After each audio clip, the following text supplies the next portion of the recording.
నువ్వు నువ్వుగా ఉండని సోక్రటీస్ అంటాడు.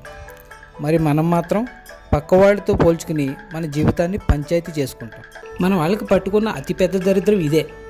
వాడిని వాడు యాక్సెప్ట్ చేయకుండా పక్క వాళ్ళ లైఫ్ని ఫ్యాషన్గా ఫీల్ అవుతాడు. బుద్ధుడు ఇలా అంటాడు, నువ్వు నువ్వుగా ఉంటేనే గొప్పగా పరిణితి చెందావు అంటాడు. కానీ మనం ఇంకో బుద్ధుడిగా అవ్వాలనుకుంటాం. అందుకే బుద్ధుడు చనిపోయిన ఇన్ని సంవత్సరాలకు కూడా ఇంకో బుద్ధుడు పుట్టలేదు.